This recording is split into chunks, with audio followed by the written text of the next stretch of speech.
Cyber Uncut. Discover the changing face of business, government and national security as Australia navigates the cyber revolution. Good morning, good afternoon, good evening. No matter where you are or what time it is, you are listening to the Cyber Uncut podcast presented by cyberdaily.au. My name's David Hollingworth. I'm the deputy editor of the website, and I'm joined by my colleague, Daniel Croft, who made it really smooth this time. He is my journalist sidekick crime fighter? I guess so, yeah. Yeah, you have long hair, not a cape. That's the thing, yeah. All right, so let's get into things. Let's talk AI, and let's talk OpenAI. They've just landed a huge defense contract. Yeah, this is a bit of a crazy one. I remember seeing the headline and going, oh boy, it begins. It's very Terminator. How big is the number? Like how much dollars? 200 million. So not small. It's not small. It's not exactly large either for a company that spends trillions on defense. Yeah, especially because it's with the US military and they like to spend. They do. Yeah. So the Pentagon pretty much granted OpenAI a $200 million defense contract. So they're pretty much going to be providing the Department of Defense with AI capabilities. Not a lot is known exactly what it will mean, but it's going to be for war fighting as well as like some logistical and back-end stuff. It's probably going to be very similar to, because I think we spoke about this recently, the way Israel is using AI. So Yes. it's going to be AI-based decision-making systems. Yeah. So collating of intelligence into actionable packages. Logistically, it could be, again, coming up with strike packages for a target. So you let AI handle the load. I expect that's where it's going to go.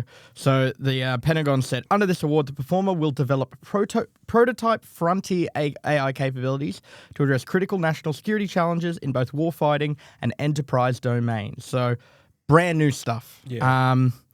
And weirdly, this is the bit that gets me about this, don't know why, they were granted $1,999,998 at the time of the award of the contract. See, this is why the US needs a $2 coin. If that was an Australian contract, we could round that up with just a single gold coin. Yeah, that bit got me. But yeah, so they're going to be developing, testing, researching kind of this AI for now. It's expected to be completed by July 2026. Wouldn't surprise me if that goes back. That's fast. It is quick. Like, that's a whole year for a frontier AI capability. I've got a feeling it'll get pushed back at least a year. Unless OpenAI and Sam Altman have already presented the DoD with a prototype or proof of concept. So most of the work's already done. Now they're taking it through to completion. Yeah, that very well could be the case. They've come to, it's like Shark Tank. They've come up with a product. They're interested. Worth noting as well, at the same time, so the US Army has been recruiting tech leaders. There's 4 of them. So one from OpenAI, one from Meta, and 2 from other companies. So that's OpenAI Chief Product Officer Kevin Whale, Meta Chief Technology Officer Andrew Bosworth, Palantir's CTO Shyam Sankar, and Thinking Machines Lab Advisor and former OpenAI Chief Research Officer Bob McGrew. Now, when you say recruiting... Yeah, proper recruited. They're all lieutenant colonels in the US Army Reserve now. That's a hell of a bump up. Yeah, it is. So they're forming what's called Detachment 201, or the Executive Innovation Corps. I shouldn't laugh. I mean, warfighting is serious business. I mean, we know this. We work alongside Defence Connect. But some of that is just absolute tech bro nonsense. It is. They're guys who, have... Welcome to US capitalism, I suppose. US capitalism they've developed is winning, products. They've sold a bunch. They've become rich doing it. They're good products. And now now they're military personnel because of that. So... what did I'm trying to see who said? The U.S. Army said by bringing private sector know-how into uniform, Detachment 201 is supercharging efforts like the Army Transformation Initiative, which aims to make the force leaner, smarter, and more lethal. Their swearing in is just the start of a bigger mission to inspire more tech bros, I would have said, to serve without leaving their careers, showing the next generation how to make a difference in uniform. And we discussed this. If the US goes to war and there's, the reserves get called up. Look, Zuckerberg's not going to the front lines. No, of course not. These guys aren't going to be frontline combatants. No one's going to train them how to use a rifle. No, but they're going to be, they will be part of the war effort. Absolutely. Yes. Which I think is crazy, but it makes sense. Yeah, but it's just the world we live in now, isn't it? It's already been going this way a bit. Anduril Industries, big defense contractor with the US, is now partnered with OpenAI. So, the biggest shock is that Silicon Valley has always really had a stance of we're not getting involved in defense. Our technology is not going towards defense. But according to Bosworth, so the Meta AI CTO, Meta CTO, he says that there's a silent majority of Silicon Valley that are interested in defense projects and starting to take part. Because that's where the money is. That's it. It's not patriotism. No, the US military, they've got money to spend. One of the biggest troughs in the world is the US military-industrial defense complex. Yeah. If you can get inside of that, the money to be made. There are literally thousands of companies that make their money because the US military pays them for a service or product or whatever. But of course, as much as we may scoff, AI is an essential part of the modern and future battlefield. I mean, there's just no two ways about that. Absolutely. The amount of systems that now generate intelligence have just ballooned over the last 5 to 10 years, even more so now in what is I can only call a post-Ukraine operating environment where you've got drones everywhere, you've got a ubiquitous surveillance. The battlefield is more surveilled than it has ever been before, which means there's more information to manage than ever before. So, of course, AI is going to be brought in to help handle that. Otherwise, you just get overwhelmed. Rob, who we had on the show a couple of weeks ago from Defense Connect, I remember years ago showing me early AI footage of what a drone was seeing. And it was testing, and it would, like we discussed on that podcast, there's a combatant, there's a civilian, there's one of our guys, and it highlights them in different colors, and it would light up a thing to say engage and shoot. Obviously, this was testing. No one was killed in this footage, but just that was a few years ago. But these autonomous systems and AI-based decision-making systems, it's the future of warfare. And now ChatGPT is going to war. That would have been a great headline. Oh, that's the most depressing thing you've said yet in the podcast, and we're not even out of the first section yet.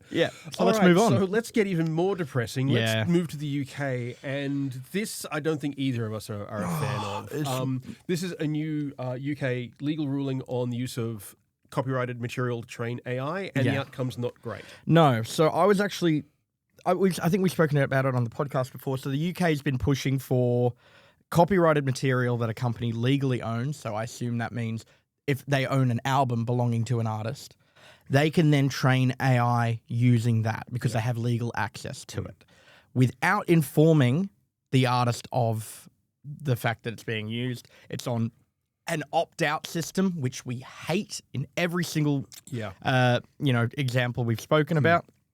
So the House of Lords pushed this back 4 times. They were like, no, it's not good enough for creators. And a lot of creators have come out very vocally against it as well. Paul McCartney, Elton John, Dua Lipa. They've all been really vocal against this. And the House of Lords has been like, there's not enough protections. We need amendments. So often I agree with the House of Lords, I've got to say, but here we are. Yeah, well, you don't agree with them anymore They're probably because Paul McCartney fans and Elton John fans. Who can blame them?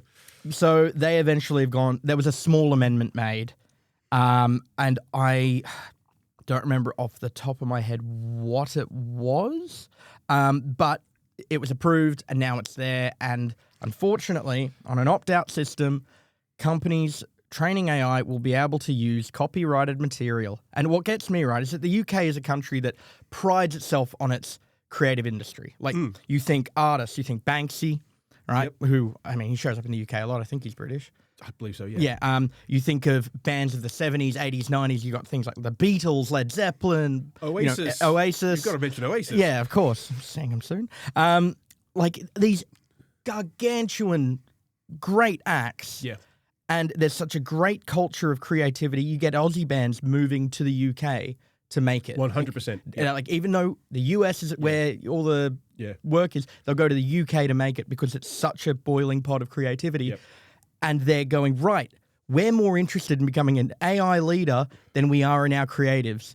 And I think things are just going to get a lot more grey. Yeah. Like the skies in the UK, things are just going to get a lot more grey. Man, you're lucky that the editor of Aviation Australia, Australian Aviation, he'll kill you for that. He'd kill you for that. You're the one who said it was great. We're both in trouble. I'm not about to try and back him. No, you said Blue Aviation Australia. No, I did. Good point. Okay, well, we're going to leave that one in. Hopefully, he doesn't listen. So this has been very, very heavily critiqued. Even a managing associate in the commercial disputes team at Addleshaw Goddard, Rebecca Newman, said the deadlock has now been cleared, but it leaves a regulatory gap. The government has made it clear it would not be drawn into regulating AI training practices via fragmented amendments. Of course, this is what I didn't touch on. So what the government's stance is at the moment is that we're not regulating AI with this bill. Yeah. So yes, it can be done, but we're going to put out a more, comprehensive AI bill later that will lay out this. They've kicked the can down the road. Yeah, which, there's now this big gap, as she mentions, where, okay, we're allowed to do this? Is that the case? Yeah, And the thing is, once you train an AI on something, it's very, very, very, very, very hard to untrain it. So once an album or a concert or a piece of artwork or a poem or a book goes in, you're not getting it out. But it's going to be so cool to ask ChatGPT to come up with the next great Oasis chord progression, right? Well, there already actually is a band called AISIS. Oh, it came up on YouTube a few years ago, and I hate to commend it because it sounds great. It's done a very good job, or the guy that did it did a very good job. It's really annoying, but it does sound like an unheard album, which scares the crap out of me. Wild. But anyway, not happy about that. Not happy about that one, and like you've got a good reason to not be happy about that one as a musician yourself. I mean, I've known many musicians, yourself included, the work that goes into just producing one song, and then to have that just taken by an AI and fed into their large language model and their algorithm, and suddenly that becomes just part of the great information mix. Some songs can be written in a number of hours, some take days and years to get to a final product, and then all of a sudden we have a thing that can do it in minutes. So, and with this kind of training, with these very great songwriters like Elton John himself, as much as he's protested, if he doesn't opt out, he'll end up in there. Yeah. Well, Bernie Taupin, basically, but Well, yeah, true. But you're going to end up with that creativity being, factory splurged out. I mean, what if you depress the AI? What if you train them on like the Cure's back catalogue? What happens then? Well, the Cure are incredibly popular, so people will probably find it very relatable, even though it's from a robot. Well, okay. On that wonderfully up note, I think we'll take a short break and try and come back and lift the mood. I'm joking. We're not going to. Yeah, no. We're back shortly. And welcome back to Cyber Uncut. My name's David. I'm Dan. All right, let's talk cybersecurity. Let's talk hacking. Let's talk Iran and Israel. I promised we were going to be up about this. It was always going to happen. Yeah, so we all know that the kinetic conflict between Iran and Israel has kicked up incredibly after Israel decided, you know what, you've got a nuclear program, we don't like it, we're going to bomb you back to the Stone Age. Yeah. We're not going to go into did Iran have or have not a nuclear weapons program? Were they a threat? What's the timing? That's for a defense. You could probably podcast. guess our political stance on this, but we'll leave that up to you. Probably can. But what we want to talk about is the cyber side of things, because as missiles fly, so does the data, and both sides have been very, very active in cyberspace. So let's talk Israel hacks against Iran. Well, so I originally reported this as an Israeli hack. What they are is anti-Iranian, believed to be connected to Israel. So apologies there with the wording there, but they are definitely in that word at the moment, pro-Israel. Yeah. So the first one I spotted was a major financial institution called Bank Sipar, I believe it's called. Yep. It's got links to both the Islamic Revolutionary Guard Corps and the Iranian military. Yeah. So it was suffering some disruptions, and then a group called Predatory Sparrow, also known as... That would be their technical attribution by whoever's tracking them. They don't call themselves Predatory Sparrow. They call themselves... It's a pretty cool name. It's a great name. But they call themselves Gonjeshke Durand. I butchered it. For any... And said this was us. And... So they said, we conducted, I'm not going to say the name again because I'll butcher it again. Yep. We conducted cyber attacks which destroyed the data of the Islamic Revolutionary Guard Corps and Bank Sipar. Bank Sipar was an institution that circumvented international sanctions and used the people of Iran's money to finance the regime's terrorist proxies. So these guys are politically motivated massively. Yeah. So this happened. Just a day later, a major Iranian crypto exchange was hacked by the same group, Novatex. Right. Now, this is a big, big organization. They serve 11 million customers, And on June 18th, the predatory sparrow claimed the attack on these guys as well, saying in 24 hours we will release Nobitex's source code and internal information from their internal network. Now, it was believed that originally this was about $90 million of crypto was exploited during this. Not a small sum. Nobitex has said that it's probably closer to 100 million. They said that they've now sorted things out. Systems are safe. Things are still down because we're still working things out. But yeah, there's $100 million worth of crypto that's been exploited and making things harder. That's the third story I wrote about. This is all connecting really nicely. Is that there are widespread internet outages across Iran. Yes, and we've been looking at some of the, there are various data flow feeds and radars that we can look at. Yeah. And it's Collapsed. Absolutely, yeah. I think I got the statistic at the report I was looking at. In like 2 hours, it went from 91.25% connectivity to 3.52%. Now, the main reason people are citing for this is that the Iranian government has shut down internet connectivity. They've got a history of this kind of like shutting down access to social media networks and things like that, like WhatsApp, Telegram in this instance as well, following the kind of kinetic warfare between Israel and Iran. They do it because they want to stop the spread of propaganda. They want to control information flow. Yeah. But at the same time, taking down a country's internet is a great way to basically stop their productivity like that. Because think of all those internet-connected systems, which are just incredibly vital. Yeah, like everything. If critical infrastructure stuff goes down because of a kinetic attack, it's much harder to get operations going at all with internet down. Like as we've seen in Palestine, the lack of internet connectivity has had a massive effect on the population. Yeah. There are also some claims that cyber attacks could be involved, but... it's a bit of a weird one. Iranian government spokesperson Fatima Mojarani said, given the enemy cyber attacks, it is natural that they, the Iranian government, are forced to slow down the internet speed at times to maintain network stability. So that's their claim for it. But as we've seen with the other two organizations that were hacked, it also means the recovery is incredibly slow. So things are going crazy there. We've also seen...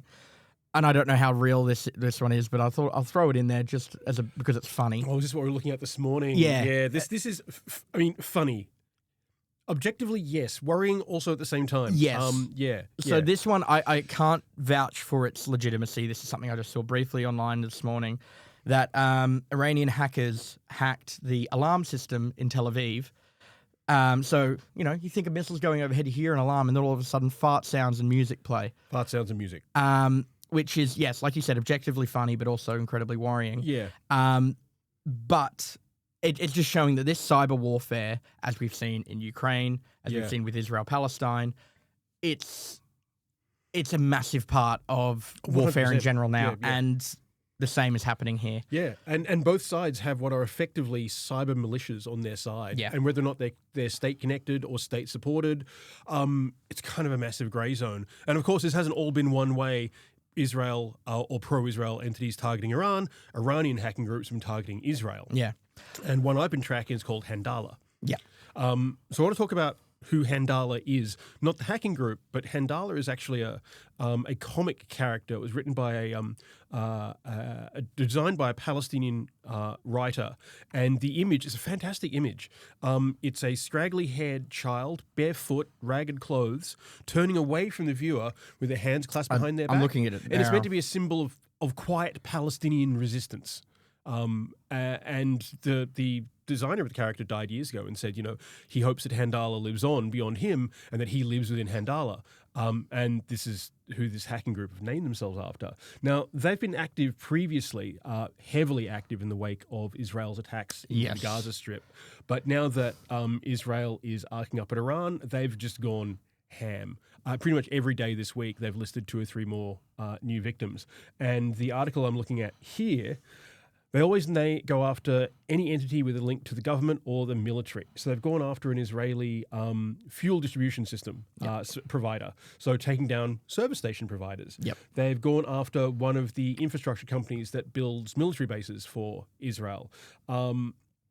And they are it's really interesting because they're listed technically as a ransomware group because that's what they use. They use ransomware tools, but not to make money, but to get in, steal data, and then publish it at a later date. I wonder how often you see ransomware groups that are completely financially motivated rally to use their resources to fight. I would say it's quite often. I mean, if you're a ransomware operator and an affiliate comes to you, and whether it's an affiliate who is purely financially motivated and you can make money from, or it's a state-sponsored actor who'll just basically buy access to your ransomware, you're making book.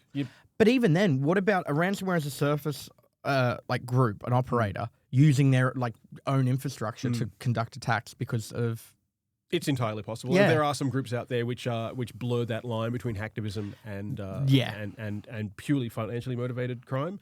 But Handal is fascinating. So not only did they do these very classic break-in, steal data, all your base belong to us kind of stuff. Yep.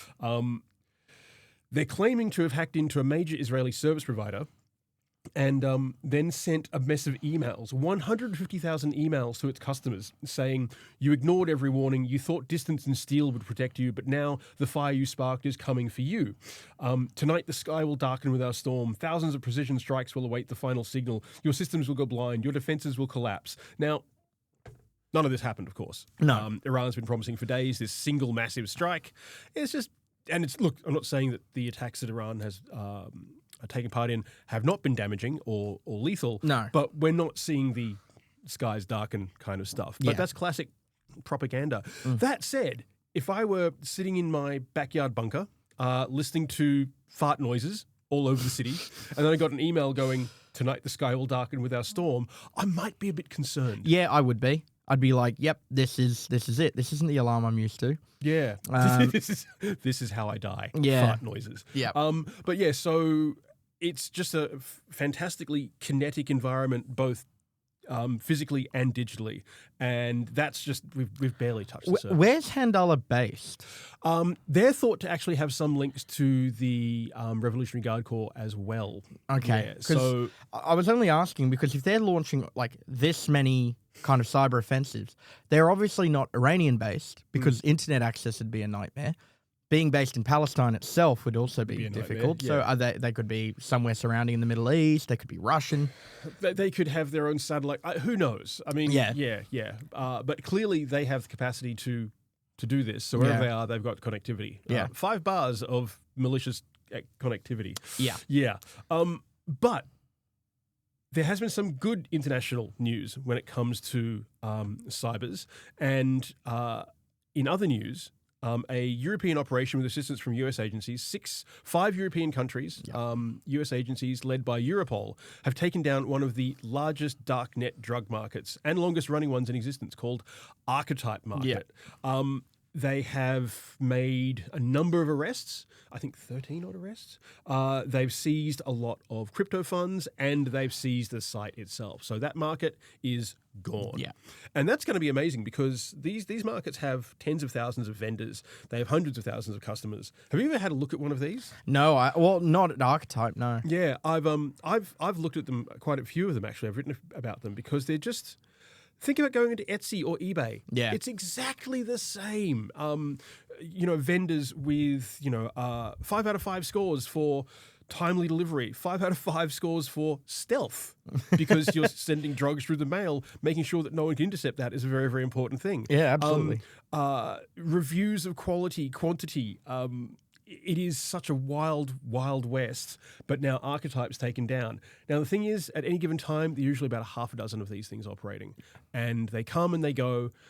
So every customer of that market has probably gone to one of any number of other markets. Yeah. It's like any takedown we see of ransomware operators, right? Especially if it's a RAS service. Yeah. Those affiliates will just go elsewhere. Yeah. It won't have any real overall impact on the amount of cybercrime that's happening. You're just taking down one of the major facilitators. There just happens to be others. Yeah. So, I mean, it's not going to be the last takedown we see, but it's very interesting, very positive work from Europol and the participating agencies.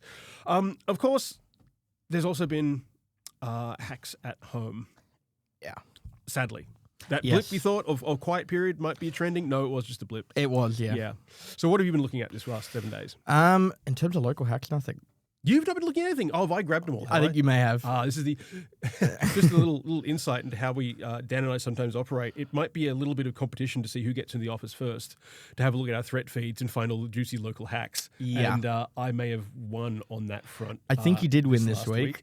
Not that we're competitive about this, but we do sometimes get quite competitive about this because we really, really enjoy the process.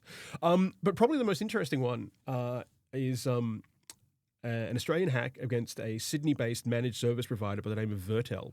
Now, I'd not heard of them, but they have a lot of fascinating clients. New South Wales Ambulance, New South Wales Government, a whole mess of holiday resorts and stuff like that. So we don't have any data leaked yet. That's probably going to be within 4 to 5 days. Yep. But we've seen companies like Vertel before who have all these clients, and it's not just their data that gets leaked in these instances, it's client data as well. So we're going to be keeping a very, very close eye on when that data does, if it gets published. Yeah. Because that could be, who knows, it could be, it could be nothing. Yeah. It could be terrible. Really, really terrible. Yeah. Another Western Australian company, Pressure Dynamics, a hydraulics firm, they got hit by Dragon Force ransomware. It's just not stopping. No. I feel a fool to think it did. Yeah. I know. We were being so hopeful, weren't we? Yeah. Yes. So look, if you're listening to this and you run a business that holds any data, all I can say to you is make sure you know what you have, where it is, how secure it is. Have backups. Have backups which are off-site that can be run up and spun up in a moment's notice. These things are super, super important. And know what you're going to say to the media. Yeah. Have a plan in place. Like all of this stuff is cybersecurity 101, and it's pretty obvious from what we see week to week. There's still a lot of companies that just aren't going the whole 9 yards. I think a lot of companies don't even consider it, really. Absolutely. There's a lot to think about running a business, and cyber is just an extra big one that I think people put off. And before doing this job, I think it's something that would be a bit of an afterthought too. Yeah. But it is ridiculously important. And I'm not saying that Vertel in particular has slacked off No. here. I mean, these guys are MSP. They actually look after cloud and device security. If they can get hit like this, anyone can get hit like this. Yeah, so absolutely. just assume it's going to happen. Tabletop it. Have a playbook ready so you know everything you're going to do when it does happen. Because as we always say, it's not a matter of if, it's a matter of when. Yes. And on that, we're going to take a break, and we'll be back in a moment. Welcome back to Cyber Uncut. He's Dan. I'm David. good. Oh, wow. You got thrown a curveball there. I saw your brows furrow. Okay. You know what? I want to talk Pope fights. Pope fights. So he's not really fighting with another Pope. He's fighting with, it's not technically with a Pope industry. fight, but he's starting a fight. So we've got Pope Leo the XIV, the 14th. Yes. American-born, Chicago-born Pope Leo has outlined his priorities for his papacy? Papacy, Yep. yeah. Yep. And he's saying that AI as a threat needs to be dealt with. We need to lock into the AI threat. It's got a threat on human workers, humanity, creators. He spoke to the College of Cardinals, who, in response to this, cheered, according to the Wall Street Journal. Today, the church offers its trove of social teaching to respond to another industrial revolution and to innovations in the field of artificial intelligence that pose challenges to human dignity, justice, and labor. So this is quite a unique one, a unique stance. Like, yes, we do know that Pope Francis, the former Pope, did have a stance against AI, but he also described himself at the beginning of his time as Pope as not being able to turn on a laptop. Yeah. So where Pope Leo, he's quite tech savvy. He has a really good understanding of this stuff, and he really, really wants to make this a focus. Yeah. Not to the pleasure of Silicon Valley, who like to go and visit the Pope and butter him up. To be the kind of ethical kind of, for lack of a better term, watchdog. The kind of the voice of ethics. And if the voice of ethics is convinced that Meta AI scraping data from its users is good, that's a pretty good thing to have on your resume. But Pope says no. But Pope says no. Funnily enough, Pope Leo got his name, or chose his namesake, in honor of the last Pope Leo, Pope Leo XIII, who fought for factory worker rights in the 19th century in a period where industrialization led to like poor working environments and social inequality. So he's very much gone, this is the same thing. This is the next industrial revolution. He's a switched on guy. So Pope Leo's friend and a cardinal, Giuseppe Versaldi, said, Leo XIV wants the worlds of science and politics to immediately tackle this problem without allowing scientific progress to advance with arrogance, harming those who have to submit to its power. Look, it's not often I say this, but go Pope. Yeah, I like this Pope. Yeah. You know what? But that's a Pope fight I can get behind. Yeah, me too. I like that. I will say quickly, though, Google, Meta, Anthropic, Cohere, IBM, and Palantir are set to visit the Vatican this week for a 2-day conference in Rome on AI ethics. And Leo is expected to address the conference with a written message, but he's not yet met the CEOs. They're going to get poped. Yeah, there's actually tons of photos of like Zuckerberg in the room with Francis, like Zuckerberg and two of his like, tech bro executives sitting there with a big grin on their face as Francis sits there going like, please like our tech. Yeah. Please. It's becoming increasingly obvious that the tech bro Illuminati, they just want to look cool. They want to rub shoulders with the Trumps of the world. They want to be seen to be having this influence outside of all, normal capacity. But as soon as someone like, hopefully Pope Leo says, by the way, what you're doing it's not great. Yeah. I mean, they're not going to listen. No. We already know that Pope Leo and US Vice President J.D. Vance have found themselves on the opposite sides of talking points. Yeah. In overall, it looks like Pope Leo wants to be on the right side of history, and it feels weird, but I'm with him.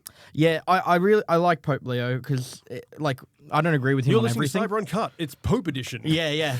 I really do like him. I don't agree with him on everything. He's quite, I would say he's right-leaning centrist kind of politically, but he is traditional conservative. He doesn't care for what the US is doing at the moment. Culture wars. No, which I'm about. I'm all for that.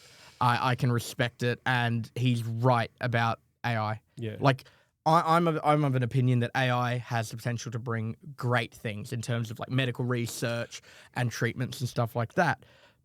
But the downsides at the moment seem to outweigh the benefits quite drastically. Yeah, I have so many friends who are just like AI bad across the board. And I'm like, no, you don't understand how powerful AI can be in, say, a security operations center. Yeah. That's something that we work with every day. We know AI is absolutely 100% a positive. Yeah. And of course, you got, people wanting to put the Beatles back catalog into their large language model. And The thing is, I got a good friend. Again, same thing. We have debates all the time. So if you're listening, hello.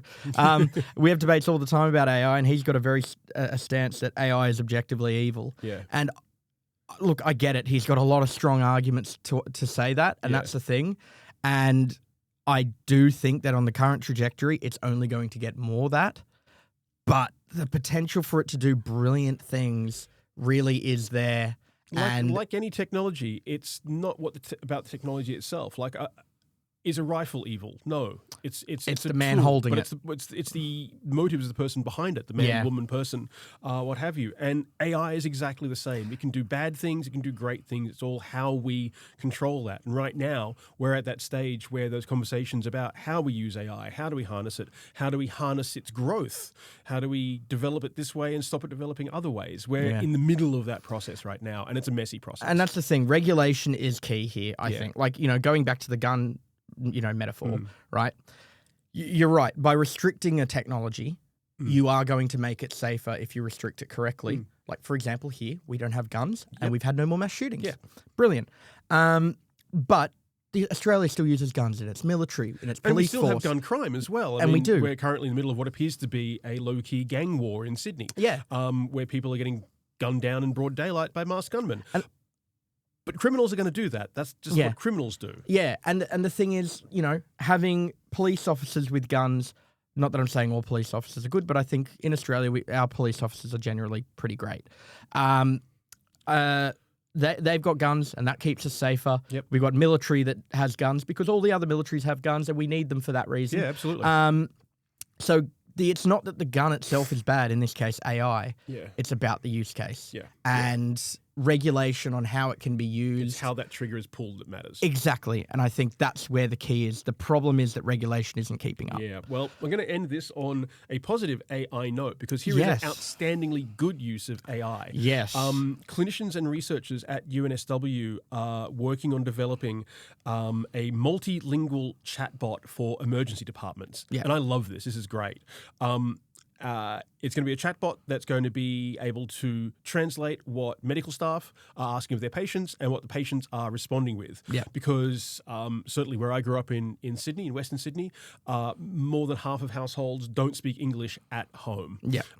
And so that language barrier is difficult, especially in an emergency department where tensions can be high, where someone could be in a lot of pain but not be able to express exactly what they're feeling, what's happening in their body. And a lot of that is how healthcare workers triage these systems. Yeah.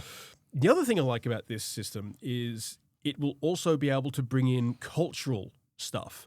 One of the researchers behind this used a very interesting example of a middle-aged Arabic man presenting with abdominal pain. He's very likely to be stoic and just downplay it because that's just the masculine urge to not admit you're feeling pain. So when going through on a scale of 1 to 5, how much does this hurt? This individual, on the balance, is likely to downplay. And this chatbot system will then say, okay, here's what he's saying, but also this individual is from this background. You might want to take into account that they're downplaying the severity of their symptoms. Yeah. So you then know to push a little bit further. I just think that's a really, really good use of AI. It's going to make things better for patients, healthcare workers, and the whole process of triaging these. I really love everything about this. And it's obviously there's a lot of thought that has gone into this. And I mean, I don't know what the statistics are on healthcare not being effective because of language barriers, but I'm sure it's not zero. No, absolutely. And the thing is that these triage processes are based upon those question answers. I don't know if you've ever been to an emergency room or an emergency department. I have. You know, on a scale of 1 to 5, how much does this hurt? On a scale of 1 that. That is the first step in finding out does someone need to be seen right away? Yeah. Or can they sit there for a few hours and wait? Yeah. And if someone's not being completely clear about their pain levels or are unable to articulate their pain levels, that's going to lead to bad outcomes across the board. Or if because you can't articulate it, you're like, well, better safe than sorry, we'll get them in quickly. Yeah. There's someone else that may have needed more critical care that then doesn't get it. And so this chatbot's going to be trained upon very technical medical terms. There's probably going to be any number of different chatbots for different languages. I imagine there won't be one chatbot that's just a universal translator, although the Trekkie in me really likes the idea of that. But regardless, like there is a fantastic use case for AI, making the jobs of our healthcare professionals easier, making access to medicine easier for our multicultural population. Yeah. That is just a win-win scenario for me. Yeah, I don't see a single downside in that. I think that's brilliant. And the fact that it does take into account the kind of multiculturalness of our country. Yep. Because that's obviously where it's operating. It's UNSW that have done it. Yeah, it is. Yeah. And obviously we might see that happen worldwide. But I don't know. I love everything about it. Yeah, it's inclusive. It's brilliant. Yeah, there's no bad things there at all. I think that is probably enough for us for today's podcast. Yes. Daniel, thanks for joining me. Everybody listening, thanks for listening to us. Please check out our website, www.cyberdaily.au. You can find us on LinkedIn. You can sign up to our newsletter. We're all over socials. We'll be back next week, probably with some more bad news. Probably. And we'll keep trying to find the good news as well. Yeah. All right. Talk later. See ya. Bye.